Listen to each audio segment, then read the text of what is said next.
So S ಇವತ್ತು rickshaw ಚಾಲಕ ಸಿನಿಮಾದ ಹಾಡು ಲೋಕಾರ್ಪಣೆ ಆಗಿದೆ. ಸೊ ಸಾಧ್ಯ ಆದಷ್ಟು ಯೂಟ್ಯೂಬ್ಸ್ಗಳಲ್ಲಿ ಇರುತ್ತೆ.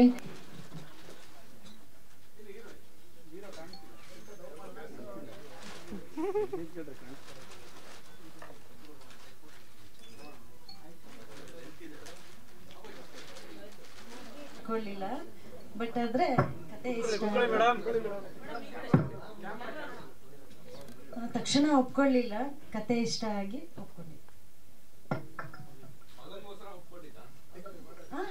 ಕತೆ ಇಷ್ಟ ಆಯ್ತು, ಇಷ್ಟ ಒಪ್ಕೊಂಡ್ವಿ.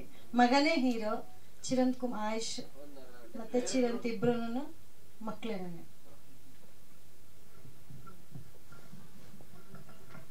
ಸೊ ಈಸ್ ಚಿರಾಂತ್ ಅವರೇ ನಿಮ್ಮ ಪಾತ್ರದ ಬಗ್ಗೆ ಪ್ಲೀಸ್.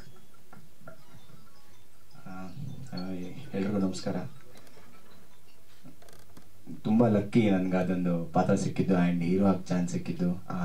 ಕತೆ ಆ್ಯಕ್ಚುಲಿ ಹೇಳ್ಬೇಕಂತಂದರೆ ಆಟೋ ಡ್ರೈವರ್ಸ್ 2020 ನಾವು ಲಾಕ್ಡೌನ್ ಎಲ್ಲ ಆದಾಗ ಆಟೋ ಡ್ರೈವರ್ಸ್ದು ಕಷ್ಟಗಳು ಮತ್ತು ಅವರ ಒಂದು ಲೈಫ್ ಸ್ಟೈಲಲ್ಲಿ ಅವರು ಸುಮಾರು ಜನ ಮಾಡಿರೋಂಥ ಅವರ ಲೈಫಲ್ಲಿ ಬರೋಂಥ ಅಪ್ಸ್ ಆ್ಯಂಡ್ ಡೌನ್ಸ್ನ ಲೈವ್ ಇನ್ಸಿಡೆಂಟ್ಸ್ನ ನೋಡಿಕೊಂಡು ಆಯುಷ್ ಅವರು ಈ ಸಿನಿಮಾ ಮಾಡ್ಬೇಕಂತ ಅಂದ್ಬಿಟ್ಟು ಇದು ಮಾಡಿದ್ರು. ಆಗ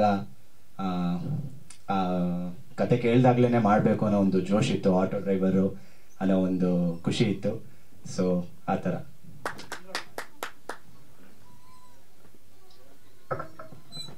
ಎಸ್ ಸರ್, ಹೌದು ಖಂಡಿತ ಸರ್. ಸಿನಿಮಾ ಸ್ಟಾರ್ಸ್ ಫಿಲ್ಮ್ ಇನ್ಸ್ಟಿಟ್ಯೂಟಲ್ಲಿ. Stars film institute sir, Mysuru sir.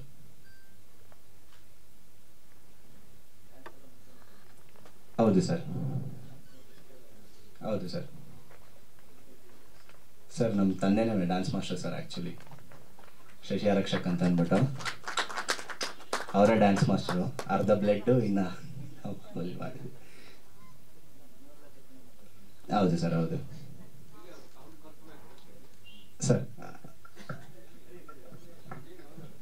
Shashi ಆರಕ್ಷಕ್ sir ಬಂದ್ಬಿಡಿ ಸ್ಟೇಜ್ ಮೇಲೆ. ಆಟೋ ಡ್ರೈವರ್ಸ್ಗಳ ಕಷ್ಟ, ಆಟೋ ಡ್ರೈವರ್ಸ್ ಒಬ್ಬ ಒಳ್ಳೆ ಆಟೋ ಡ್ರೈವರ್ಗೆ ಸಮಾಜ ಯಾವ ರೀತಿ ಒಂದು ಸಮಾಜದಲ್ಲಿ ಯಾವ ರೀತಿ ಕಷ್ಟಪಡ್ತಾರೆ ಅನ್ನೋ ಒಂದು ಥೀಮ್ ಇಟ್ಕೊಂಡು ಕಂಪ್ಲೀಟ್ ಆಟೋ ಇದನ್ನು ಮಾಡಿದ್ದೀವಿ ನಾವು ಕಂಪ್ಲೀಟು. ಸೊ ಶುರುವಾಗಿದ್ದು 2022 ಸರ್.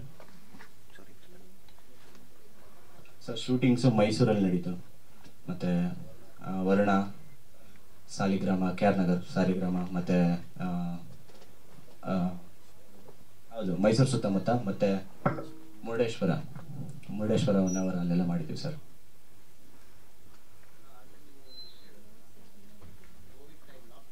ಹಾಂ ಸರ್, ಹೌದು. ಹಾಂ ಸರ್, ಆ ರಿಲೇಟೆಡ್ ಸೀನ್ಸ್ಗಳು ಬರುತ್ತೆ ಸರ್. ರಿಲೇಟೆಡ್ ಸೀನ್ಸ್, ಡೈಲಾಗ್ಸ್ ಎಲ್ಲ ಇದೆ ಸರ್. ಕಂಪ್ಲೀಟ್ ಒಂದು ಆಟೋ ಡ್ರೈವರ್ಗೆ ಯಾವ ರೀತಿ ಕಷ್ಟಗಳಿರುತ್ತೆ ಅದೆಲ್ಲ ತೋರಿಸಿದ್ದೀವಿ ಸರ್. ಈ ಸಿನಿಮಾ ಮುಖಾಂತರ ಒಂದು ತೋರಿಸಿದ್ದೀವಿ. ಹಾಡಲ್ಲಾಗಿರ್ಬೋದು, ಸಿನಿಮಾಲಾಗಿರ್ಬೋದು, ಕೆಲವೊಂದು ಸಿಚುವೇಶನ್ ಸೀನ್ಸ್ಗಳು ಬರುತ್ತೆ ಸರ್. ಆಟೋ ಡ್ರೈವರ್ಸ್ ಬಗ್ಗೆನೇ ಅಂತಲೇ ಅವ್ರದ್ದು ಕಷ್ಟಗಳನ್ನ ತೆಗೆದುಬಿಟ್ಟು ಸೀನ್ ಮಾಡಿದ್ದಾರೆ ಸರ್.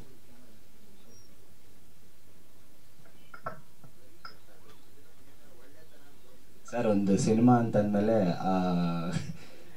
ಹೌದು ಸರ್, ಒಂದು ಲವ್ ಸ್ಟೋರಿ ಇರುತ್ತೆ, ಒಂದು ಫೈಟ್ ಇರುತ್ತೆ. ಆ ಕಷ್ಟನ, ಆ ಪ್ರಾಬ್ಲಮ್ಸ್ನ ಒಂದು ಸಿನಿಮಾ ಮುಖಾಂತರ ಸಿನಿಮಾ ಥರ ತೋರಿಸಿದ್ದೀವಿ ಸರ್ ಸಿನಿಮ್ಯಾಟಿಕ್ ಆಗಿ.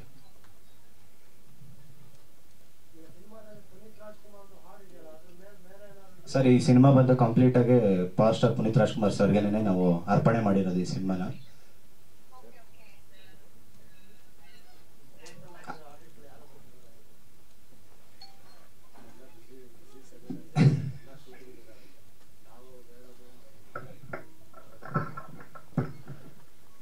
ಇನ್ನಷ್ಟು ಮಾಹಿತಿ, ಕತೆ, ಸಾಹಿತ್ಯ ಎಲ್ಲ ಮಾಧ್ಯಮ ನಮಸ್ಕಾರ. ಈ ದಿನ ಈ ಕಾರ್ಯಕ್ರಮಕ್ಕೆ ಬಂದಿರತಕ್ಕಂಥ ಎಲ್ಲ ಮಾಧ್ಯಮ ವರ್ಗದ ಬಂಧುಗಳಿಗೆ ಹಾಗೂ ಎಲ್ಲರಿಗೂ ಶುಭ ಸಂಜೆ ಮತ್ತು ಧನ್ಯವಾದಗಳನ್ನ ಸಲ್ಲಿಸ್ತಾ ಇದ್ದೀನಿ. ಮುಖ್ಯವಾಗಿ ಈ ನಿರ್ದೇಶನ ಮಾಡಿರ್ತಕ್ಕಂಥ ಆಯುಷ್ ಶಿವಕುಮಾರ್ ಅವರು ನನ್ನ ದೊಡ್ಡ ಮಗ. ನಾಯಕ ನಟನಾಗಿ ಮಾಡಿರ್ತಕ್ಕಂಥ ಚಿರಂತು ಕೂಡ ನನ್ನ 2ನೇ ಮಗ. ನಿರ್ಮಾಪಕರು ನಮ್ಮ ಮಿಸಸ್ಸು, ಇವರು ನಮ್ಮ ಪತ್ನಿನೇ. ಅಂದರೆ ಇವತ್ತು ಹೊಸ ಪ್ರತಿಭೆಗಳಿಗೆ ಯಾರೂ ನಿರ್ಮಾಣ ಮಾಡೋಕ್ಕೆ ಬರಲ್ಲ, ಮುಂದೆ ಬರಲ್ಲ. ನಮ್ಮ ಮಕ್ಕಳಿಗಲ್ಲಿ ಇರ್ತಕ್ಕಂಥ ಟ್ಯಾಲೆಂಟ್ನ ನೋಡಿ ಈ ಸಿನಿಮಾನ ನಾವೇ ಮಾಡಬೇಕು ಅಂತ ಪ್ರಯತ್ನ ಪಟ್ಟು ಮಾಡುವಾಗ ನಮಗೊಬ್ಬರು ಸಿಕ್ಕಿದ್ರು, ಧರ್ಮಾಚಾರಿ ಅಂತ ಸಹ ನಿರ್ಮಾಪಕರು. ಅವರ ಸಹಾಯದೊಂದಿಗೆ ನಾವು ಇಬ್ಬರು ಸೇರಿ ನಮ್ಮಲ್ಲಿ ಇರ್ತಕ್ಕಂಥ ಒಂದು ಸಣ್ಣ ಪುಟ್ಟ ಇದರಲ್ಲಿ ನಾವು ಈ ಸಿನಿಮಾನ ತಯಾರು ಮಾಡಿದ್ದೀವಿ. ಜೊತೆಗೆ ಇದು ನಮ್ಮ ಮಕ್ಕಳ ಭವಿಷ್ಯದ ಪ್ರಶ್ನೆ ಆಗಿದೆ. ಇದು ನಮ್ಮ ಮಕ್ಕಳಿಗೆ ಮುಂಚೆಯಿಂದನೂ ಈ ಚಿತ್ರರಂಗ ತುಂಬಾ ಅವರು ಇಂಟ್ರೆಸ್ಟ್ ಇತ್ತು ಮುಂಚೆಯಿಂದನೂ ಕೂಡ. ಹಾಗಾಗಿ ಇನ್ಸ್ಟಿಟ್ಯೂಟ್ಗಳ ಕಡೆಯಿಂದ ಮತ್ತು ಎಲ್ಲ ನಾನು 93-94ರಲ್ಲಿ ನಾನೊಬ್ಬ ನೃತ್ಯ ಕಲಾಪಟು ಆಗಿ ನೃತ್ಯ ಕಲಾವಿದನಾಗಿ ನಾನು ಸಿನಿಮಾ ರಂಗಕ್ಕೆ ಪಾದಾರ್ಪಣೆ ಮಾಡಿದ್ದೆ. ನಾನು ಆವಾಗಿಂದ ನನಗೆ ಸಿನಿಮಾ ಒಂದು ನಂಟು ಬೆಳ್ಕೊಂಬಂತು. ಯಾವ ರೀತಿ ಸಿನಿಮಾ ಮಾಡಬೇಕು ಏನು ಅನ್ನೋದನ್ನು ನನಗೆ ಗೊತ್ತಿರೋದ್ರಿಂದ ನಮ್ಮ ಮಕ್ಕಳಿಗೂ ಕೂಡ ಅದೇ ಫೀಲ್ಡಲ್ಲಿ ನಾನು ಯಾವುದಾದ್ರು ಸಿನಿಮಾ ನಡೀತೆ ಅಂಥ ಸಂದರ್ಭದಲ್ಲೆಲ್ಲ ನಾನು ಕರ್ಕೊಂಡೋಗಿ ತೋರಿಸಿ ಅವ್ರಿಗೆಲ್ಲ ಒಂದು ಇದನ್ನು ಮಾಡ್ತಿದ್ದೆ. ಪ್ರತಿಯೊಂದು ಸಿನಿಮಾದಲ್ಲೂ ಕೂಡ ಆ ಒಂದು ಮನೆಯಲ್ಲಿ ಫ್ರೀ ಇದ್ದಾಗ ಮಕ್ಕಳಿಗೆ ಇದೇ ಒಂದು ನಮ್ಮ ನಿರ್ದೇಶನ ಮಾಡಿರ್ತಕ್ಕಂಥ ಆಯುಷ್ ಅವ್ರಿಗೂ ಅಷ್ಟೇ ಡೈರೆಕ್ಷನ್ ಯಾವ ರೀತಿ ಮಾಡಬೇಕು, ಹೇಗಿರುತ್ತೆ, ಅವರಿಗೆ ಡೈರೆಕ್ಷನ್ ಫೀಲ್ಡ್ ತುಂಬ ಇಷ್ಟ ಆಗ್ತಿತ್ತು ಅವ್ರಿಗೆ. ಮತ್ತು ಎಲ್ಲ ಸಿನಿಮಾಗಳು ದಿನ ಇಲ್ಲ ಅಂದರೂ ಒಂದು 2-3 ಸಿನಿಮಾ ನೋಡೋದು. ಮತ್ತು ಅವರು ಸೌಂಡ್ ಇಂಜಿನಿಯರ್ ಕೂಡ ನಮ್ಮ ಅತಿಶಯ್ ಜೈನ್ ಅವರ ಜೊತೆ ಕೂಡ ಅವರು ಸುಮಾರು ಸಿನಿಮಾಗಳಿಗೆ ವರ್ಕ್ ಮಾಡಿದ್ದಾರೆ. ಡಬ್ಬಿಂಗ್ ಎಲ್ಲ ಅವರೇ ತಗೊಂಡಿದ್ರು.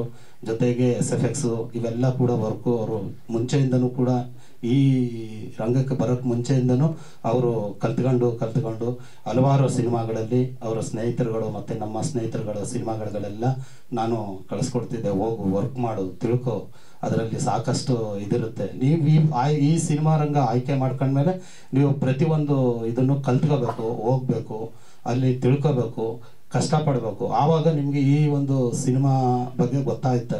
ತದನಂತರ ನೀವು ನಿಮ್ಮ ಟೈಮಲ್ಲಿ ನೀವು ತೆಗೆಯುವಾಗ ನಿಮ್ಗೆ ಯೂಸ್ಫುಲ್ ಆಗುತ್ತೆ ಅಂತ ಈಗ ಸಾಕಷ್ಟು ಕಷ್ಟಪಟ್ಟು ಆ ಒಂದು ಈ ಸಿನಿಮಾವನ್ನು ತಯಾರು ಮಾಡಿದ್ದೀವಿ. ಎಲ್ಲ ಆದರೂ ನಮ್ಮ ದೊಡ್ಡ ಮಗ ನಿರ್ದೇಶಕನ ಮಾಡಿದ್ದಾರೆ, ನಮ್ಮ ನಾಯಕ ನಟನಾಗಿ. ಇವನು ಚಿಕ್ಕ ವಯಸ್ಸಿಂದಲೂ ಕೂಡ ಡ್ಯಾನ್ಸ್ ಅಂದರೆ ತುಂಬ ಇಷ್ಟ. ನಮ್ಮ ವೃತ್ತಿನೇ ಡ್ಯಾನ್ಸ್ ಅಲ್ವಾ. ಹಾಗಾಗಿ ಡ್ಯಾನ್ಸ್ ಕ್ಲಾಸ್ಗಳಲ್ಲಿ ಅಲ್ಲಿ ಇಲ್ಲಿ ಮತ್ತು ಡ್ಯಾನ್ಸ್ ಮಾಡಿಸೋದು, ಅವನಿಗೆ ರೆಡಿ ಮಾಡೋದು, ಮತ್ತು ಡೈಲಾಗ್ಸ್ ಯಾವ ರೀತಿ ಮಾಡಬೇಕು, ಹೆಂಗೆ ಬರುತ್ತೆ, ಕಂಟಿನ್ಯೂಟಿಗಳು ಯಾವ ರೀತಿ ಇರುತ್ತೆ, ಇವೆಲ್ಲ ನಾವು ಆವಾಗಿಂದಲೂ ನಾವು ಟ್ರೈನ್ ಮಾಡಿರೋದ್ರಿಂದ ನಮಗೊಂದು ಸ್ವಲ್ಪ ಈ ಒಂದು ಸಿನಿಮಾ ತೆಗೆಯುವಾಗ ಒಂದು ಸ್ವಲ್ಪ ಈಸಿ ಆಯಿತು, ಸುಲಭವಾಯಿತು. ಮತ್ತು ನಾನು ಕೂಡ ಈ ಹಾಡುಗಳನ್ನ ನಾನೇ ಫ್ರೀ ಟೈಮ್ ಇದ್ದಾಗೆಲ್ಲ ಬರೀತಿದ್ದೆ.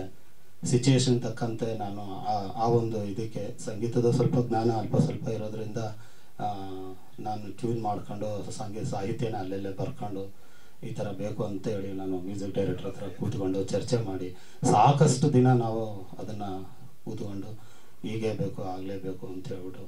ಮತ್ತು ನಮ್ಮ ಕರ್ನಾಡ ಪವರ್ ಸ್ಟಾರ್ ಪುನೀತ್ ರಾಜ್ಕುಮಾರ್ ಅವ್ರ ಬಗ್ಗೆ ಒಂದಷ್ಟು ಏನಾದರೂ ಒಂದು ಅವ್ರಿಗೆ ಅರ್ಪಣೆ ಮಾಡಬೇಕು ಅಂತ ಹೇಳ್ಬಿಟ್ಟು ನಮ್ಮ ಸಿನಿಮಾನ ಅವ್ರ ಹೆಸರಲ್ಲಿ ಮತ್ತು ಶಂಕರ್ ನಾಗ್ ಅವರ ನೆನಪಿನ ಒಂದು ಇದಕ್ಕೆ ಆಟೋ ಚಾಲಕರ ಬಗ್ಗೆ ಒಂದು ಸಂದೇಶವನ್ನು ಕೊಟ್ಟರೆ ಚೆನ್ನಾಗಿರುತ್ತೆ ಅನ್ನೋ ಒಂದು ಉದ್ದೇಶ ಇಟ್ಕೊಂಡು ಅವರ ಲಾಕ್ಡೌನ್ ಟೈಮಲ್ಲಿ ನಡೀತಕ್ಕಂಥ ಕೆಲವೊಂದು ಕಷ್ಟಗಳು, ಅವರು ಒಂದೊಂದು ಹೊತ್ತು ಊಟಕ್ಕೆ ಎಷ್ಟು ಕಷ್ಟಪಡ್ತಿದ್ರು, ಮುಂಚೆ ಅವ್ರು ಯಾವ ರೀತಿ ಸಂಕಷ್ಟದಲ್ಲಿ ತೊಡಗಿದ್ರು, ಎಷ್ಟೋ ಜನ ಊಟ ನೀರಿಲ್ಲದೆ ಎಷ್ಟು ಕಷ್ಟಪಡ್ತಿದ್ರು, ಎಲ್ಲ ಗೊತ್ತಿರೋಂಥ ವಿಚಾರನೇ. ಇಂಥ ಇದರಲ್ಲಿ ಕಷ್ಟದಲ್ಲಿ ಅವರು EMI ಕಟ್ಟಕ್ಕೆ ಆಗಲಿ ಪ್ರತಿಯೊಂದು ವಿಷಯದಲ್ಲೂ ಕೂಡ ಅವರು ಯಾವ ರೀತಿ ಇದಾಗುತ್ತೆ, ಮತ್ತು ಅಂಥ ಕಷ್ಟ ಸಂದರ್ಭಗಳಲ್ಲಿ ಸೀಸ್ ಮಾಡಿದಾಗ ಅವ್ರ ಜೀವನದ ಕಥೆ ಹೇಗಿರುತ್ತೆ, ಅವ್ರು ಯಾವ ರೀತಿ ನೊಂದ್ಕೊಳ್ತಾರೆ, ಮತ್ತು ಆಟೋ ಡ್ರೈವರ್ನ ಕೊಡುಗೆ ಏನು, ಅವರ ಸಮಾಜ ಸೇವೆಗೆ ಅರ್ಥಬದ್ಧವಾಗಿ ಏನು ಮೌಲ್ಯ ಇದೆ, ಅವ್ರನ್ನ ಯಾವ ರೀತಿ ನಮ್ಮ ಸಮಾಜ ಬಳಸ್ಕೊಳ್ತಾ ಇದೆ. ಈಗ ಬಂದಿರತಕ್ಕಂಥ ಓಲೋ ಊಬರ್ಗಳು, ಅದರಿಂದ ಅವರು ಸಂಕಷ್ಟಗಳು, ಮತ್ತು ಫ್ರೀ ಬಸ್ಗಳು. ಹೀಗಾಗಿ ಅವರು ಮುಂಚೆ ಒಂದು 2,000-2,500 ರೂಪಾಯಿ ದಿನಕ್ಕೆ ದುಡಿತಾ ಇದ್ರು. ಈಗ ಒಂದು ಅಟ್ಲೀಸ್ಟ್ ಒಂದು 1,000 ರೂಪಾಯಿನೂ ದುಡಿಯೋಷ್ಟು ಇಲ್ಲ. ಜೀವನದಲ್ಲಿ ಅವ್ರ ಮಕ್ಕಳು ಮರಿ ಓದಿಸ್ಕೊಂಡು ಅವ್ರ ಜೀವನ ಯಾವ ರೀತಿ ಮಾಡ್ತಾರೆ, ಎಷ್ಟು ಕಷ್ಟದಲ್ಲಿ ಇರ್ತಾರೆ ಅನ್ನೋದನ್ನ ಒಂದು ಆಧಾರಿತವಾಗಿ ಹಲವಾರು ನೈಜ ಕಥೆಗಳಲ್ಲಿ ಅವರಲ್ಲಿ ಕೆಲವೊಂದು ವಸ್ತುಗಳು ಕಳ್ಕೊಂಡಾಗ ಪ್ರಯಾಣಿಕರು ಅವ್ರು ಹೇಗೆ ಅವರಲ್ಲಿ ಇರ್ತಕ್ಕಂಥ ಆನೆಸ್ಟ್ ಅಂದರೆ ಅವರು ಪ್ರಾಮಾಣಿಕತೆಯಿಂದ ಯಾವ ರೀತಿ ನಡ್ಕೊಳ್ತಾರೆ, ಅವರು ಒಬ್ಬ ಮನುಷ್ಯರು, ಅವರು ಕೂಡ ಸಮಾಜದಲ್ಲಿ ಬದುಕ್ತಾ ಇದ್ದಾರೆ. ನಾವು ಕೂಡ ಕಷ್ಟದಲ್ಲಿದ್ದೀವಿ, ನಮಗೂ ಒಂದು ಸ್ವಲ್ಪ ಮರ್ಯಾದೆ ಕೊಡಿ ಅನ್ನೋ ರೀತಿ ಒಂದು ವಿಚಾರವಾಗಿ ನಾವು ಆಟೋ ಚಾಲಕರದ ಒಂದು ವ್ಯಕ್ತಿ ಒಂದು ಇದನ್ನು ಇಟ್ಕೊಂಡು ನಾವು ಆ ಚಿತ್ರಕಥೆನ ಕತೆ ಬರೆದು ಅದಕ್ಕೆ ಎಲ್ಲ ಈ ರೀತಿ ಒಂದು ರೂಪ ಮಾಡಿ ಈ ದಿನ ನಿಮ್ಮ ಮುಂದೆ ಬಂದಿದ್ದೀವಿ. ಎಲ್ಲರೂ ನಮ್ಮ ಪತ್ರಿಕಾ ಮಾಧ್ಯಮದವರು ನಾವ್ಯಾವನು ದುಡ್ಡು ಇಟ್ಕೊಂಡು ಸಿನಿಮಾನ ನಿರ್ಮಾಣ ಮಾಡಿಲ್ಲ. ಎಲ್ಲರೂ ಕೂಡ ನೋಡಿ ನಮಗೆ ಬಡವ್ರ ಮಕ್ಕಳಿಗೆ ಸಪೋರ್ಟ್ ಮಾಡಬೇಕು ಅಂತ ಕೇಳ್ಕೊಳ್ತಾ ಇದ್ದೀನಿ. ನಮಸ್ಕಾರ. ಹೌದು ಸರ್. ನಾನು ಸಾಹಿತ್ಯ ಬರಿಬೇಕಾದ್ರೆ ನಾನೇನೆ ಟ್ಯೂನ್ ಮಾಡ್ಕೊಂಡು ಆ ಟ್ಯೂನಿಗೆ ತಕ್ಕಂತೆ ಅದನ್ನ ನಾವು ಅವ್ರ ಹತ್ರ ಕೇಳ್ಕೊಂಡಾಗ ಅವರು ಕೂರಿಸ್ಕೊಂಡು ಸರ್ ಇಷ್ಟೆಲ್ಲ ನೀವು ಹೇಗೆ ಸಾರ್ ಅಂತ ಅವರು ನಮ್ದೊಂಥರ ಜರ್ನಿ ಒಂಥರ ಚೆನ್ನಾಗಿರ್ತಿತ್ತು. ಅವರು ಕೂಡ ನಮಗೆ ಮ್ಯೂಸಿಕ್ ಯಾವ ರೀತಿ ಬೇಕು, ಹೇಗೆ ಬೇಕು ನಿಮಗೆ ಹೇಳಿ ಮಾಸ್ಟರ್, ನಿಮ್ಗೆ ಯಾವ ಥರ ಬೇಕು ಹೇಳಿ, ನಾನು ಮಾಡ್ತೀನಿ. ಹಗಲು ರಾತ್ರಿ ಅವ್ರ ಜೊತೆ ಕೂತ್ಕೊಂಡು ತುಂಬ ಕಷ್ಟಪಟ್ಟು ಅದನ್ನು ಒಂದು ನನಗೆ ಯಾವ ರೀತಿ ಬೇಕು, ಸಾಹಿತ್ಯಕ್ಕೆ ಯಾವ ರೀತಿ ಬೇಕು, ಇವತ್ತಿನ ಟ್ರೆಂಡ್ಗೆ ಏನು ಮಾಡ್ಬೋದು ಆ ರೀತಿ ಎಲ್ಲ ನಾನು ಅವ್ರ ಹತ್ರ ಕೆಲಸ ತಗೊಂಡೆ. ಅವರು ಕೂಡ ನಮಗೆ ತುಂಬ ಸಪೋರ್ಟಿವ್ ಆಗಿ ಕೆಲಸ ಮಾಡಿದ್ದಾರೆ. ನಾನು ಮುಂಚೆ ಒಂದು 200-250 ಸಿನಿಮಾಗಳ ನಾನು ನೃತ್ಯ ಕಲಾವಿದನಾಗಿ ಮಾಡಿದ್ದೀನಿ, ಮತ್ತು ಸಹಾಯಕ ನೃತ್ಯ ನಿರ್ದೇಶಕನಾಗಿ ಕೂಡ ಕೆಲಸ ಮಾಡಿದ್ದೀನಿ. ಹೌದು ಸರ್, ನಾನು ಒಂದು 15-16 ಸಿನಿಮಾ ನೃತ್ಯ ನಿರ್ದೇಶಕನಾಗಿ ಕೆಲಸ ಮಾಡಿದ್ದೀನಿ ಸರ್.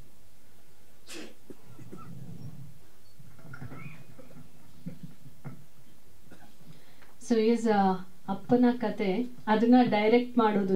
ರಿಕ್ಷಾ ಚಾಲಕ ಸಿನಿಮಾದ ನಿರ್ದೇಶಕ.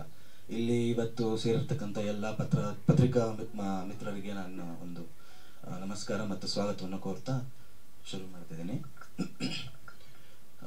ಚಿಕ್ಕದ್ರಿಂದ ಇದು ಫಸ್ಟ್ ತಂದೆ ಮುಂಚೆಯಿಂದನೂ ಶೂಟಿಂಗ್ ಅಲ್ಲಿ ಇಲ್ಲಿ ಅಂತ ಹೋಗ್ಬೇಕಾದ್ರೆ ಕರ್ಕೊಂಡು ಹೋಗೋರು. ಇದ್ರ ಮಧ್ಯದಲ್ಲಿ ನಮಗೆ ಇನ್ನೊಬ್ಬರು ತುಂಬಾ ಸಪೋರ್ಟಿವ್ ಆಗಿ ನಿಂತಿದ್ದು ನಮ್ಮ ಜಾನಿ ಮಾಸ್ಟರ್ ರಾಮದೇವ್. ಇವರಿಬ್ರು ಕೂಡ ಸಿನಿಮಾದ ಯಾವಾಗ್ಲೂ ತಿಂಗ್ಳಿಗೆ ಒಂದ್ 2 ಸಲ ಆದ್ರೂ ಸೇರೋರು ಪಕ್ಕ. ಅದ್ರ ಜೊತೆಗೆ ಇನ್ನೊಂದ್ಸಲ ಡ್ಯಾನಿ ಅಂಕಲ್ ಬರೋರು, ಅಂದ್ರೆ ಡಿಫ್ರೆಂಟ್ ಡ್ಯಾನಿ ಮಾಸ್ಟರ್. ಸೊ ಎಲ್ಲರೂ ಸೇರ್ಕೊಂಡು ಜೊತೆಗೆ ಹೋಗ್ತಾ ಶೂಟಿಂಗ್ ಅಲ್ಲಿದೆ ಇಲ್ಲಿದೆ ಅಂತ ಸರಿ ಬರ್ತೀನಿ ನಾನು ಬರ್ತೀನಿ ಅಂತ ಹಠ ಮಾಡಿ ಇದ್ ಮಾಡೋದು. ಮತ್ತೆ ಎಷ್ಟೋ ದಿವಸ ಸ್ಕೂಲ್ಗಳಿಗೂ ಕೂಡ ರಜಾ ಹಾಕಿದುಂಟು ಶೂಟಿಂಗ್ ಹೋಗೋದಕ್ಕೆ. ಇದ್ರ ಮಧ್ಯೆ ನಡೀತಾ ಒಂದು ಈ ಕೋವಿಡ್ ಎಲ್ಲ ಮುಗಿದ ಮೇಲೆ ಕಾಲೇಜಸ್ ಎಲ್ಲ ಅದಕ್ಕೆ ಸ್ಟಾಪ್ ಆಗಿದ್ದಾಗ, ಸೊ ಆ ಟೈಮಲ್ಲಿ ಏನ್ ಮಾಡೋದು ಖಾಲಿ ಟೈಮಲ್ಲಿ ಅಂತಂದಾಗ ನಮ್ದೊಂದು ಸ್ಟುಡಿಯೋ ಇತ್ತು ಮೈಸೂರಲ್ಲಿ, ಸೃಜನಾ ಮೀಡಿಯಾ ಹೌಸ್ ಅಂತ. ಅದ್ರದ್ದು ಓನರ್ ಬಂದು ಮಂಜುಸ್ವಾಮಿ ಅಂತ, ನಮ್ಮ ಸಿನಿಮಾದಲ್ಲಿ ಮೈನ್ ವಿಲನ್ ಕ್ಯಾರೆಕ್ಟರ್ ಮಾಡಿದ್ದಾರೆ. ಸೊ ಅವ್ರ ಸ್ಟುಡಿಯೋದಲ್ಲಿ ಹೋಗಿ ನಾನು ಸೌಂಡ್ ಇದ್ ಮಾಡ್ತೀನಿ ಅಂತಂದಾಗ, ಕಲ್ತ್ಕೋಬೇಕು ಅಂದಾಗ ಸರಿ ಆಯ್ತು ಇಲ್ಲಿ ಯಾರು ಇಲ್ಲ ಹೇಗಿದ್ರು ನಾನೇ ಹೇಳ್ಕೊಡ್ತೀನಿ ಬಾ ಅಂತ ಅಂದ್ಬಿಟ್ಟು ಸಣ್ಣ ಪುಟ್ಟದನ್ನ ಕಲಿಸಿ ನೋಡಿ ಒಂದು 6 years ತನಕನೂ ನಾನು ಸುಮಾರು ಅತಿಶಯ್ ಸರ್ ಹತ್ರನೂ ಸುಮಾರು ಪ್ರಾಜೆಕ್ಟ್ಸ್ಗಳು ಮಾಡಿದೆ. ಅದ್ರ ಜೊತೆಗೆ ಇನ್ನೊಂದು ಗಣೇಶ್ ಈಶ್ವರ್ ಭಟ್ ಅಂತ ಇದ್ದಾರೆ, ಇನ್ನೊಬ್ರು ನಮ್ಮ ಮೈಸೂರಲ್ಲಿ ಮ್ಯೂಸಿಕ್ ಡೈರೆಕ್ಟರ್, ಅವ್ರ ಹತ್ರನೂ ಒಂದು ಅಷ್ಟು ಸಿನಿಮಾಗಳು, ಮತ್ತೆ ಶಾರ್ಟ್ ಮೂವೀಸ್ ಡಬ್ಬಿಂಗ್, ಮತ್ತೆ ಸಣ್ಣ ಪುಟ್ಟ SFX ವರ್ಕ್ಸ್ ಯಾವ್ದು ಇರ್ತಿತ್ತು. ಇವೆಲ್ಲ ಮಾಡ್ತಾ ಇನ್ನೂ ಇಂಟ್ರೆಸ್ಟ್ ಜಾಸ್ತಿ ಆಗ್ತಾ ಹೋಯ್ತು. ಸೊ ಈಗ ಈ ಸಿನಿಮಾ ಬಂದಿದೆ ಇಲ್ಲಿ ತನಕ. ನನ್ನ ಕತೆ ಬಗ್ಗೆ ಎಲ್ಲ ಹೇಳೋದಕ್ಕೆ ಅಪ್ಪನೇ ಎಲ್ಲ ಮುಗಿಸ್ಬಿಟ್ರು ಮಾತಾಡಿ. ಅದೇ ಸರ್, ಮೊದಲನೇದಾಗಿ ಈ ಸಿನಿಮಾನ ನಾವು ಪುನೀತ್ ರಾಜ್ಕುಮಾರ್ ಸರ್ಗೆ ನಾವು ಟ್ರಿಬ್ಯೂಟ್ ಮಾಡಬೇಕು ಅನ್ನೋ ಒಂದು ಇದಾಯ್ತು. ನೆಕ್ಸ್ಟ್ ಬಂದು ಈ ಸಿನಿಮಾ ಶುರುವಾಗಕ್ಕೆ ಕಾರಣ ಏನಂತಂದ್ರೆ, ಸಿನಿಮಾ ಮಾಡೋಣ ಅಂತ ಇದಾಯ್ತು. ಸರಿ ಈಗ ನಮ್ಗೆಲ್ಲರೂ ಕೆರಿಯರ್ ಶುರು ಮಾಡ್ಕೊಳ್ಳೋಣ ಅಂದಾಗ, so will go for the movie entertainment media ಅಂತ ಅಂದ್ಬಿಟ್ಟು ಪ್ಲಾನ್ ಮಾಡಿದಾಗ, ಸೊ ಆಯ್ತು ಸಿನಿಮಾ ಮಾಡ್ಕೊಂಡು ಶುರು ಮಾಡೋಣ ಅಂತ ಅಂದ್ಬಿಟ್ಟು ಡೈರೆಕ್ಟ್ ಆಗಿ ನಾವು ಸೊ ಅಲ್ಲಿಂದ ಅದ್ರ ಥ್ರೂ ವರ್ಕ್ ಮಾಡ್ಕೊಂಡು ಎಕ್ಸ್ಪೀರಿಯನ್ಸ್ ತಗೊಂಡು ಶುರು ಮಾಡಿದ್ವಿ. ಸೊ ಆಮೇಲಿಂದ ಕಾಸ್ಟಿಂಗ್ ಮಾಡೋದಕ್ಕೆ ಅಂತ ಒಂದಷ್ಟು ಆಡಿಷನ್ಸ್ ಮಾಡಿದ್ವಿ. ಅದರಲ್ಲಿ ಸೆಲೆಕ್ಟ್ ಆದವರು ನಮ್ಮ ವಿಲನ್ ಆಗಿ ಮಾಡಿರೋವಂಥವ್ರು ನವೀನ್, ಮತ್ತೆ ಉಮೇಶ್ ಅಣ್ಣ ಇರ್ಬೋದು, ದರ್ಶನ್ ಇರ್ಬೋದು, ಮತ್ತೆ ಇನ್ನ ಹಲವಾರು ಜನ. ಇವರು ಮೈನ್ ನಂದಿನಿ, ಹೀರೋಯಿನ್ ನಂದಿನಿ ಕೂಡ ಇದ್ರೇನು ಆಡಿಷನ್ ಅಲ್ಲೇ ಸೆಲೆಕ್ಟ್ ಆಗಿದ್ದಂಥದ್ದು. ಮತ್ತೆ Gani sir, yes, one of my brother ಗಣಿನೂ ಅಷ್ಟೇನೆ, ಗಣಿ ಅಣ್ಣನೂ ಅಷ್ಟೇ ಆಡಿಷನ್ ಅಲ್ಲೇ ಸೆಲೆಕ್ಟ್ ಆಗಿದ್ದು. ಸೊ ಸೊ ಆದ್ಮೇಲೆ ಎಲ್ಲ ಆಡಿಷನ್ ಆದ್ಮೇಲೆ ಪ್ಲಾನ್ ಮಾಡ್ಕೊಂಡು ಆಲ್ರೆಡಿ ಕತೆ ಎಲ್ಲ ಶುರುವಾಗಿತ್ತು. ಯಾವಾಗ ನಮ್ಮ ಕೋವಿಡ್ ಲಾಕ್ಡೌನ್ ಆಗಿದ್ದಾಗ ಸಿನಿಮಾ ಮಾಡೋಣ ಅಂತ ಪ್ಲಾನ್ ಮಾಡಿದಾಗ, ಸೊ ಅಲ್ಲಿಂದ ಇಂಪ್ರೂವೈಸ್ ಮಾಡ್ತಾ ಆಮೇಲೆ first we met with Atishay sir. ಆಮೇಲೆ ಪ್ಲಾನ್ ಮಾಡಿ, ಸೊ ಮ್ಯೂಸಿಕ್ ವೈಸ್ ಹೋಗಿ ಎಲ್ಲ ಮಾಡ್ಕೊಂಡು 4 ಸಾಂಗ್ ಎಲ್ಲ ರೆಡಿ ಮಾಡಿ, 5 ಸಾಂಗ್ ಇತ್ತು, 4 ಹಾಕಿದೀವಿ ಈಗ, 1 ಸಾಂಗ್ ಬೇಡ ಅಂತಾಗಿ ಡ್ಯೂರೇಷನ್ ವೈಸ್. ಸೊ ಎಲ್ಲ ಬೇಸ್ ಆಗಿ ಶುರು ಮಾಡಿಕೊಂಡು ಆಮೇಲಿಂದ ಎಲ್ಲ ವಿಚಾರವಾಗಿ ಮತ್ತೆ ಟೆಕ್ನಿಷಿಯನ್ಸ್ ವಿಭಾಗವನ್ನು ಆಯ್ಕೆ ಮಾಡ್ಕೋಬೇಕಾದ್ರೆ ಫೈಟ್ ಯಾರು ಮಾಡ್ತಾರೆ, ಕೊರಿಯೋಗ್ರಫಿ ಯಾರು ಮಾಡ್ತಾರೆ, ಮತ್ತೆ ನಮ್ಮ DOP ಆಗಿ ಯಾರು ಬರ್ತಾರೆ, ಎಲ್ಲ ಕೂತು ಡಿಸ್ಕಸ್ ಮಾಡಿ ಆಮೇಲಿಂದ event with go. Sir film censor ಆಗಿದೆ. We are planning around like ಈ ಮಂತ್ ಒಳಗಡೆ ರಿಲೀಸ್ ಮಾಡೋಣ ಅಂತ ಪ್ಲಾನ್ ಮಾಡ್ತಿದೀವಿ ಸರ್. ಸರ್ ಯು ಬಾರಿ 16+. ಇದು ಬಂದು ಈ ಸಿನಿಮಾ ಬಂದು ಒಂದು ಆಕ್ಷನ್ ಫ್ಯಾಮಿಲಿ ಡ್ರಾಮಾ ಅಂತ ಹೇಳ್ಬೋದು ಸರ್. ಇಲ್ಲ ಸರ್, ಕನ್ಫರ್ಮ್ ಆಗಿಲ್ಲ, ಸದ್ಯದಲ್ಲಿ ಅಪ್ಡೇಟ್ ಮಾಡ್ತೀವಿ ಸರ್.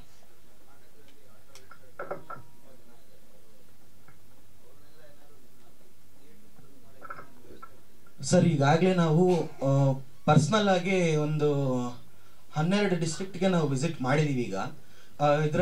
ಇದ್ರ ಜೊತೆಗೆ ನಮಗೆ ಹಲವಾರು ಈಗ ಒಂದು 19,000 ಜನ ಏನೋ ಒಂದು ಸಂಘದಲ್ಲಿದ್ದಾರೆ. ಅದರಲ್ಲಿ ಇವರು ನಮ್ಮ ಮೈಸೂರಿಗೆ ಇವರು ಅಧ್ಯಕ್ಷರು, ನಮ್ಮ ಉಮೇಶ್ ಅಣ್ಣ, ಇವರು ಕೂಡ one of the auto driver. ಆಮೇಲೆ ನೀವು ಏನೇನು ಶಾರ್ಟ್ಸ್ ಗಳಲ್ಲಿ ನೋಡಿದ್ರೆ ಸಿನಿಮಾ ಕಂಟೆಂಟ್ ಅಲ್ಲಿ ಯಾರ್ಯಾರು ಆಟೋ ಡ್ರೈವರ್ಸ್ ಡ್ರೆಸ್ ಹಾಕಿದ್ರು ಅವರೆಲ್ಲರೂ ನಿಜವಾದ ಆಟೋ ಡ್ರೈವರ್ಸ್, ಆಯ್ತಾ. ಹಾಗಾಗಿ ಅದ್ರ ಜೊತೆಗೆ ನಮ್ಗೆ ಇಲ್ಲಿರೋಂತ ಒಂದು ಇವ್ರುಗಳಿಗೆ ಒಂದು ಸಂಘ, ಮತ್ತೆ ಇನ್ನೊಂದು ಏನು ಅಂದ್ರೆ ಒಬ್ರನ್ನೊಬ್ರು ಕನೆಕ್ಟ್ ಮಾಡ್ಕೊಳ್ಳೋದಕ್ಕಾಗ್ಲಿ ಮತ್ತೊಂದಕ್ಕಾಗ್ಲಿ ಎಲ್ಲರೂ ಒಂದೊಂದು ಜಿಲ್ಲೆಯಿಂದ ಎಷ್ಟೆಷ್ಟು ಜನ ಅಂತ ಅಲ್ಲೊಬ್ಬೊಬ್ರು ಮುಖ್ಯಸ್ಥರು, ಮತ್ತೆ ಅವ್ರು ಮೀಟ್ ಮಾಡ್ಕೊಬೇಕು, ಏನೇನು ಮಾತಾಡ್ಬೇಕು ಏನು ಇತ್ತ, ಅಲ್ಲೇನೋ ಯಾರಿಗೂ ಆಕ್ಸಿಡೆಂಟ್ ಆಗಿತ್ತು, ಇದೆಲ್ಲ ಸೊ ಅವ್ರು ಕಮ್ಯುನಿಕೇಟ್ ಮಾಡ್ಕೊಳ್ಳೋದಕ್ಕೆ ಒಂದು ಸಂಘ ಮಾಡ್ಕೊಂಡು ಅದ್ರೊಳಗಡೆ ಇದ್ದಾರೆ. ಸೊ ಹಾಗಾಗಿ ಅಲ್ಲೊಂದಷ್ಟು ಜನ ನಾವು ಟ್ರೈ ಮಾಡಿದ್ವಿ ರೀಚ್ ಮಾಡಕ್ಕೆ. ಆಸ್ ಅದೇನೆ ಇದರಲ್ಲಿ ನಮ್ಗೆ ತುಂಬಾ ಈ ಸಿನಿಮಾದಲ್ಲಿ ನಮ್ಗೆ ಸಂಘದಲ್ಲಿ ಅಂತಂದ್ರೆ KSSTU ಕರುನಾಡಿ ಸಾರಥಿಗಳ ಸೈನ್ಯ ಮತ್ತೆ ಸ್ನೇಹಜೀವಿ ಟ್ರೇಡ್ ಯೂನಿಯನ್, ಈ 2 ಸಂಘಗಳಿಂದ ನಮ್ಗೆ ತುಂಬಾ ಸಪೋರ್ಟ್ ಸಿಕ್ಕಿದೆ ಸರ್. ಇದು 2 ಸಂಘದಿಂದ.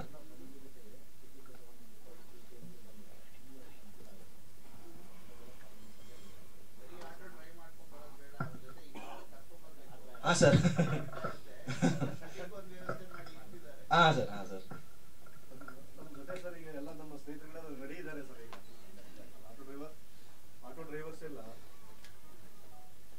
ಈಗಾಗಲೇ ರೆಡಿ ಇದ್ದಾರೆ ಸರ್. ಈಗ ಅವರು ಕರುನಾಡು ಸಾರಥಿಗಳ ಸೈನ್ಯ ಮತ್ತೆ ಸ್ನೇಹಜೀವಿ ನಾವೆಲ್ಲರ ಜೊತೆ ಮಾತಾಡಿದ್ದೀವಿ. ಮತ್ತೆ ಎಲ್ಲರೂ ನನ್ನ ಸ್ನೇಹಿತರುಗಳು ಕೂಡ ಇದ್ದಾರೆ, ಇಲ್ಲಿ ಬೆಂಗಳೂರಿನಲ್ಲೂ ಇದ್ದಾರೆ ಕೂಡ, ಮತ್ತೆ ಮೈಸೂರಿನಲ್ಲೂ ನಮ್ಮ ಸಂಘಟನೆಗಳು ಮೈಸೂರು ಚಾಲಕರ ಒಕ್ಕೂಟ ಅಂತ ಇದೆ, ಅಲ್ಲೂ ಕೂಡ ನಾವು ಮಾತಾಡಿ ನಮ್ಮ ಸ್ನೇಹಿತರ ಜೊತೆಲೆಲ್ಲ ಹೇಳಿದ್ದೀವಿ. ಅವರು ಕೂಡ ಸಪೋರ್ಟ್ ಮಾಡ್ತಾರೆ ಸರ್. ಸರ್ ಸರ್ ಅದ್ರ ಬಗ್ಗೆ ನಮ್ಗೆ ಸರಿಯಾದ ಮಾಹಿತಿ ನಾವು ಹೇಳಕ್ಕಾಗಲ್ಲ.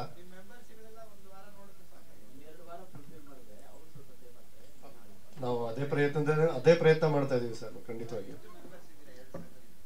ಸರ್. 2 ಸಂಘದಿಂದ ಈಗ ನಾವು ಮೈಸೂರು ಬೆಂಗಳೂರು ಅಂತ ಡಿವೈಡ್ ಮಾಡ್ಕೊಂಡ್ರೆ ಈಗ ನಾವು ಅಲ್ಲಿ 18,000 ಜನ ಮೈಸೂರಿನಲ್ಲಿ ಇದ್ದಾರೆ ಸರ್. ಅದರಲ್ಲಿ ಅರ್ಧ ಬಂದ್ರು ನಮ್ಗೆ ಸ್ವಲ್ಪ ಇದಾಗುತ್ತೆ. ಮತ್ತೆ ಅದನ್ನ ಬಿಟ್ರೆ ಬೆಂಗಳೂರಲ್ಲಂತೂ ಕೇಳಂಗಿಲ್ಲ, ನಿಮ್ಗೆ ಗೊತ್ತಿದೆ, ಲಕ್ಷಾಂತರ ಡ್ರೈವರ್ಸ್ಗಳಿದ್ದಾರೆ. ಅದರಲ್ಲೂ ನಮ್ಮ ಜೊತೆ ಸಪೋರ್ಟಿವ್ ಆಗಿ ತುಂಬಾ ಸಂಘಟನೆಗಳು ಇದಾವೆ ಇಲ್ಲಿ. ಹಾಗಾಗಿ ಆದಷ್ಟು ಸಪೋರ್ಟ್ ಮಾಡ್ತಾರೆ, ಆ ನಂಬಿಕೆ ಮೇಲೆ ಇದೀವಿ ಸರ್ ನಾವು.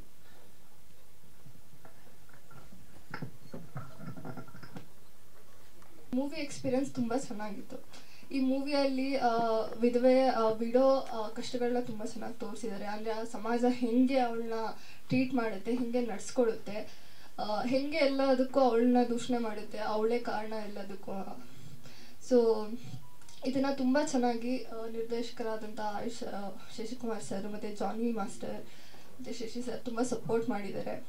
ಫಸ್ಟ್ ಆಫ್ ಆಲ್ ನರ್ವಸ್ ಆಗಿದ್ದೆ ನಾನು, ನನಗೆ ಅಷ್ಟು ಗೊತ್ತಿರಲಿಲ್ಲ ಆ್ಯಕ್ಟಿಂಗ್ ಇದ್ರ ಬಗ್ಗೆ ಆಗಲಿ. ಅಲ್ಲಿ ಟ್ರೈನ್ ಅಪ್ ಮಾಡಿದ್ರು ನನ್ನ ಸಿನಿಮಾ ಸ್ಟಾರ್ ಫಿಲಮ್ ಇನ್ಸ್ಟಿಟ್ಯೂಟಲ್ಲಿ. ಸೊ ಅಲ್ಲಿ ಟ್ರೈನ್ ಅಪ್ ಮಾಡಿ ನನಗೆ ಅಷ್ಟು ಕಾನ್ಫಿಡೆನ್ಸ್ ಇರಲಿಲ್ಲ, ನಾನು ಮಾಡ್ತೀನಿ, ನಾನು ಮಾಡ್ಬೋದು ಅಂತ. ಶಶಿ ಸರ್ ಆಗಿರ್ಬೋದು, ಜಾನಿ ಮಾಸ್ಟರ್ ಆಗಿರ್ಬೋದು ತುಂಬ ಸಪೋರ್ಟ್ ಮಾಡಿದ್ರು, ಹೇಳಿಕೊಟ್ರು, ತುಂಬ ಕಲ್ತಿದ್ದೀನಿ ಅವರಿಂದ. So thank you.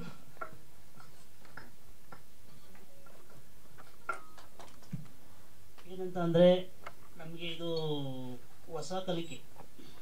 ಆದರೆ ಇದು ನನ್ನ ಮಗ.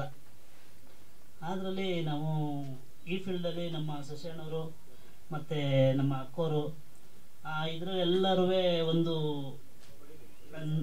ನನ್ನ ಮಗನ ಡ್ಯಾನ್ಸ್ಗೆ ಎಲ್ಲ ಇದು ಮಾಡಿಕೊಂಡು ಅವನು ಕೂಡ ಒಂದು ಸ್ವಲ್ಪ ಡ್ಯಾನ್ಸ್ ಎಲ್ಲ ಕಲಿಸಿ ಈ ಫಿಲಮ್ನ ರಿಕ್ಷಾ ಚಾಲಕ ಅನ್ನೋ ಫಿಲಮ್ನ ಒಂಚೂರು ಎಲ್ಲ ಒಂದು ನೀವು ಬಂದು ಸೇರ್ಕೊಳ್ಳಿ, ಕೈ ಕೊಡಿ ಅಂತ ಅಂದು ಎಲ್ಲ ಇದು ಮಾಡಿದ್ರು. ಆಯ್ತು ಸರಿ. ಇದರಿಂದ ಏನೋ ಒಂದು ಪಾಪ ನನ್ನ ಮಗನೂ ಬೆಳೀಲಿ, ಅವ್ರ ಮಕ್ಕಳವ್ರು ಬೆಳೀಲಿ ಅಂದ್ಬಿಟ್ಟು ಎಲ್ಲ ಒಂದು ಕೈ ಹಿಡ್ದು ಎಲ್ಲ ಒಂದು ಮುಗಿಸಿದ್ದೀವಿ. ಎಲ್ಲರಿಗೂ ಕೃತಜ್ಞತೆ.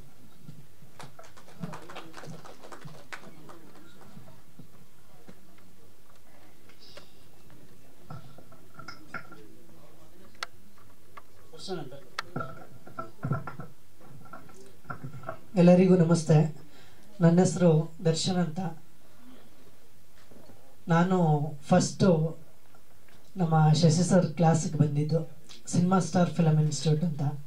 ಅಲ್ಲಿ ನಾನು ಫಸ್ಟು ಡ್ಯಾನ್ಸ್ ಕಲೀಲಿಕ್ಕೆ ಬಂದೆ, ಆಮೇಲೆ ಆ್ಯಕ್ಟಿಂಗ್ ಕಲೀಲಿಕ್ಕೆ ಇಷ್ಟ ಆಯಿತು. ಹಾಗೆ ಆಡಿಷನ್ ಕೊಟ್ಟೆ. ಆಡಿಷನಲ್ಲಿ ಸೆಲೆಕ್ಟ್ ಆದೆ. ಮತ್ತು ನಮ್ಮ ಚಿರಂತ್ ಅವ್ರ ಜೊತೆ ಕೋ ಆರ್ಟಿಸ್ಟಾಗಿ ವರ್ಕ್ ಮಾಡಿ ಚೆನ್ನಾಗಿ ಆ್ಯಕ್ಟಿಂಗ್ ಬಂತು. ಎಲ್ಲ ಚೆನ್ನಾಗಿ ಬಂದಿದೆ. ಎಲ್ಲ ದಯವಿಟ್ಟು ನೀವುಗಳು ನೋಡಬೇಕು. ಸರ್ ಫ್ರೆಂಡ್ ಕ್ಯಾರೆಕ್ಟರ್ ಇಲ್ಲ ಸರ್, ನಂದು ವಿಲೇಜ್ ಅಲ್ಲಿ ಇರುತ್ತೆ sir character. Thank you sir. ಮಿತ್ರರಿಗೆ ನಮಸ್ಕಾರ. ನನ್ನ ಹೆಸರು ನವೀನ್ ಅಂತ. ಫಿಲಮಲ್ಲಿ ನನ್ನ ಪಂಕ್ ಲೋಕಿ ಅಂತಾರೆ ಖಳನಾಯಕನಾಗಿ ಅಭಿನಯ ಮಾಡಿದ್ದೇನೆ. ಈ ಚಿತ್ರದಲ್ಲಿ ನನಗೆ ಅವಕಾಶ ಕೊಟ್ಟಂತಹ ನಮ್ಮ ಸಿನಿಮಾ ಸ್ಟಾರ್ ಇನ್ಸ್ಟಿಟ್ಯೂಟ್ ನಿರ್ಮಾಪಕರಾದಂಥ ನಮ್ಮ ಶಶಿ ಮಾಸ್ಟ್ರು ಹಾಗೂ ನಮ್ಮ ರಾಮದೇವ್ ಮಾಸ್ಟ್ರಿಗೂ ಧನ್ಯವಾದ ತಿಳಿಸ್ತೀನಿ. ಹಾಗೆ ಈ ಸಿನಿಮಾದಲ್ಲಿ ತುಂಬ ಅದ್ಭುತವಾಗಿ ಸಿನಿಮಾ ಮೂಡಿ ಬಂದಿದೆ.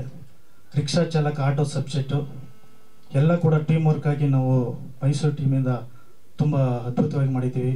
ಹಾಗೆ ನಮ್ಮ ಡೈರೆಕ್ಟರ್ ಆದಂಥ ಆಯುಷ್ ಕುಮಾರ್ ಆಗಿರ್ಬೋದು, ತುಂಬ ನಮಗೆ ಇನ್ಸ್ಟಿಟ್ಯೂಟಲ್ಲಿ ಒಂದು ಕ್ಲಾಸಲ್ಲಿ ಯಾವ ರೀತಿ ಕ್ಯಾಮ್ರಾಗೆ ಎಕ್ಸ್ಪ್ರೆಷನ್ ಕೊಡಬೇಕು, ರಿಯಾಕ್ಷನ್ ಹೆಂಗೆ ಮಾಡಬೇಕು, ಯಾವ ರೀತಿ ಕ್ಲೋಸಪ್ಪಲ್ಲಿ ಮಾಡಬೇಕು ಎಲ್ಲ ಕೂಡ ನಾವು ಸಿನಿಮಾ ಸ್ಟಾರ್ ಇನ್ಸ್ಟಿಟ್ಯೂಟಲ್ಲಿ ತರಬೇತಿ ತಗೊಂಡು ಅದ್ಭುತವಾಗಿ ಅಭಿನಯ ಮಾಡಿದ್ದೀವಿ. ಇದರಲ್ಲಿ ತುಂಬ ಪಂಚಿಂಗ್ ಡೈಲಾಗ್ ಎಲ್ಲ ಇದೆ ಸಿನಿಮಾದಲ್ಲಿ. ಒಂದು ಪಂಚಿಂಗ್ ಡೈಲಾಗ್ ಹೇಳ್ತೀನಿ. ಆಫ್ಟರ್ ಚಿಲ್ಡ್ರೆ ಕಸ್ ಸಂಪಾದನೆ ಮಾಡೋ ಆಟೋ ಡ್ರೈವರ್ ನೀನು ನನ್ನ ಮೇಲೆ ಕೈ ಮಾಡ್ತೀಯಾ?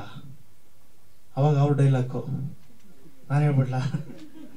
ಹೌದು ಕಣೋ, ನಾವು ಚಿಲ್ಡ್ರೆ ಕಸ್ ಸಂಪಾದನೆ ಮಾಡೋ ಆಟೋ ಡ್ರೈವರ್ಗಳೇ. ಈ ಕನ್ನಡದ ತೇರಿಂದ ಎಷ್ಟೋ ಜನ ಹಗಲು ರಾತ್ರಿ ದುಡ್ದು ನಿಯತ್ತಿಂದ ಬದುಕ್ತಾ ಇದೀವಿ. ಹೇಯ್, ಈ ಕಾಕಿ ಕದೇರ್ ನಿನ್ಗೇನೋ ಗೊತ್ತು? ದೊಡ್ಡ ದೊಡ್ಡ ಹೀರೋಗಳನ್ನ ಎದೆ ಮೇಲೆ ಹಚ್ಚಿ ಹಾಕ್ಸ್ಕೊಂಡು ಆಟೋ ಹಿಂದೆ ಪೋಸ್ಟರ್ ಹಾಕೊಂಡು ಪ್ರೀ ಪಬ್ಲಿಸಿಟಿ ಕೊಟ್ಟು ಅಭಿಮಾನಿಗಳ ಸಂಘ ಕಟ್ಟಿ ಮೆರೆಸೋರು ಈ ರಿಕ್ಷಾ ಚಾಲಕಗಳು. ಆಮೇಲೆ ನನ್ನ ಡೈಲಾಗು ಇಷ್ಟೇ ಹೇಳ್ಬಿಟ್ರೆ ಅದು ಇನ್ನೊಂದು ಡೈಲಾಗ್ ನಂದು. ನನ್ನ ಡೈಲಾಗು ಕೇಳ್ರ, ಈ ನನ್ನ ಮಗ ಕರ್ನಾಟಕದಲ್ಲಿ ದೊಡ್ಡ ಕವಿ ಅಂತ ತಿಳ್ಕೊಬಿಟ್ಟವನೆ. ನಾ ಕನ್ನಡ ಪಿಕ್ಚರ್ ನೋಡ್ಕೊಂಬಂದು ನನ್ನ ಹತ್ರನೇ ಕುಂತಾನೆ. ಇನ್ನೆಲ್ಲ ಭಾಷೆ ಪಿಕ್ಚರ್ಗಳು ನೋಡೋರು ನಾವು. ಇನ್ನು ನಮ್ಗೆ ಹೆಂಗಾಗಲ್ಲ. ಹೇಯ್, ನಾನು ನೋಡಿಯೋ ಪಂಚಿಂಗ್ ನಿಮ್ಮ ಬಾಡಿಲಿರೋ ಪಾರ್ಟ್ಸ್ಗಳೆಲ್ಲ ಪಂಚರ್ ಆಗ್ಬಿಡ್ಬೇಕು. ಅದು ಪಂಚರ್ ಅಂದರೆ ಪಂಚಿಂಗ್ ಹೊಡಿತೀನಿ, ಅವಾಗ ಫೈಟಿಂಗ್ ಎಲ್ಲ ತುಂಬ ಅದ್ಭುತವಾಗಿ ಬಂದಿದೆ. ಎಲ್ಲ ನೀವು ಪಬ್ಲಿಸಿಟಿ ಮಾಡಿ ನಾವು ಒಂದೊಳ್ಳೆ ಟೀಮಾಗಿ ನಾವು ವರ್ಕ್ ಮಾಡಿದ್ದೀವಿ. ನಿಮ್ಮ ಅಭಿಮಾನ, ಪ್ರೀತಿ, ವಿಶ್ವಾಸ, ಆಶೀರ್ವಾದ ನಮಗೆ ಪುಟ್ಟ ಕಲಾವಿದರನ್ನ ಆರೈಸಿ ಬೆಳೆಸಿ ಅಂತ ಕೇಳ್ಕೊತೀನಿ. ಧನ್ಯವಾದಗಳು. Thank you so much. ಇನ್ನು ಈ ಒಂದು ಕಾರ್ಯಕ್ರಮಕ್ಕೆ ಅಂದರೆ ನಿನ್ನೆ ನಮ್ಮ ಆಫೀಸಿಗೆ ಬಂದಿದ್ರು ರಿಕ್ಷಾ ಚಾಲಕ ಎಲ್ಲ ಚಿತ್ರತಂಡದವರು. ನನಗೆ 5:30 4 ಗಂಟೆ ಈ ಥರ ಕನ್ಫ್ಯೂಷನ್ ಆಯಿತು. ಟೈಮು ಅರ್ಜೆಂಟಾಗಿ ಬರೋಣ ಅಂದ್ಕೊಂಡೆ. ಟ್ರಾಫಿಕ್ ಒತ್ತಡ ಆಗಿರಲಿ, ಕ್ಷಮೆ ಇರಲಿ. ರಿಕ್ಷಾ ಚಾಲಕ, ಯಾಕೆಂದರೆ ನಾನು ಇಂಡಿಯನ್ ವೆಹಿಕಲ್ ಡ್ರೈವರ್ ಸ್ಟುಡಿಯೋ, ಇದು 25-26 ವರ್ಷದಿಂದ ಬೆಂಗಳೂರಿನಲ್ಲಿ ನಿರಂತರವಾಗಿ ಚಾಲಕರ ಸೇವೆನ ಮಾಡ್ತಾ ಇದ್ದೀವಿ. ಇವು ರಿಕ್ಷಾ ಚಾಲಕನ ಹೆಸರು ತುಂಬ ನಮ್ಮ ಚಾಲಕರ ಸಮುದಾಯಕ್ಕೆ ಹೊಂದಾಣಿಕೆ ಆಗಂಥ ಸಿನಿಮಾ, ಮತ್ತು ಕಥೆನೂ ಕೇಳಿದೆ. ಸ್ವಲ್ಪ ನಮಗೆ ಒಳ್ಳೆ ವಿಚಾರ ಕೊಟ್ಟಿದ್ದಾರೆ ಈ ಸಿನಿಮಾದಲ್ಲಿ.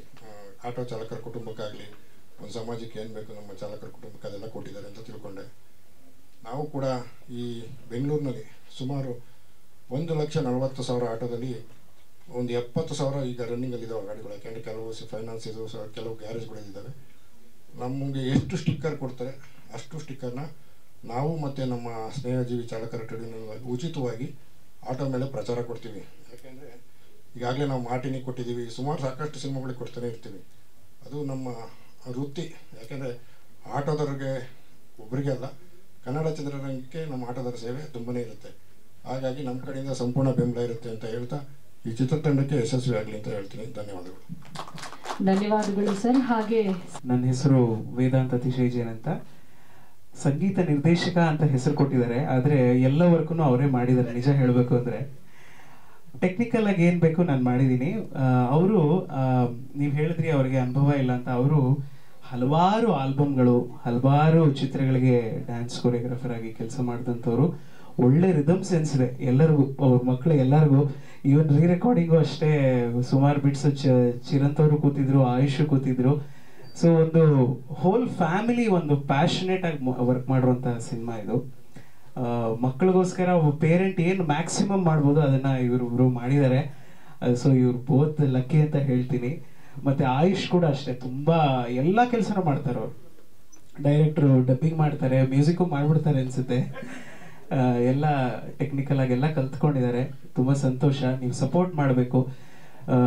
ಬರೀ ನೋವು ಅನ್ನೋದು ಒಂದೇ ಅಲ್ಲ, ಈ cinema it's A complete package. ನಿಮಗೆ ಕಾಮಿಡಿ ಇದೆ, ಹಲವಾರು ನೀವು ಪಿಕ್ಚರ್ಸ್ ಅಲ್ಲಿ ನೋಡ್ಬೋದು, ಲವ್ ತೋರಿಸಿದ್ದಾರೆ, ತುಂಬ ಮೆಸೇಜ್ ಇಟ್ಟಿದ್ದಾರೆ. ಎಲ್ಲೂ ನಿಮಗೆ ಒಂದು ಕ್ಷಣ ಕೂಡ ನಿಮಗೆ ಕಣ್ಣು ಇದು ಮಾಡೋಕ್ಕಾಗಲ್ಲ. ಆ ರೀತಿಯಾದ ಒಂದು ಟೈಟ್ ಸ್ಕ್ರೀನ್ ಪ್ಲೇ ಮಾಡೋಕ್ಕೆ ಮ್ಯಾಕ್ಸಿಮಮ್ ಟ್ರೈ ಮಾಡಿದ್ದಾರೆ. ಸೊ ತುಂಬ ಚೆನ್ನಾಗಿತ್ತು. ಎಲ್ಲ ಒಟ್ಟಿಗೆ ಕೂತ್ಕೊಂಡು ರೀ ರೆಕಾರ್ಡಿಂಗ್ ಮಾಡಿದ್ದು ಅದೆಲ್ಲ. ಸೊ ನಿಮ್ಮೆಲ್ಲರ ಸಪೋರ್ಟು ನಮ್ಮ ಇಡೀ ಚಿತ್ರತಂಡಕ್ಕೆ ಇರಬೇಕು ಅಂತ ಕೇಳ್ಕೊತಾ ಇದ್ದೀನಿ. ನಮಸ್ಕಾರ.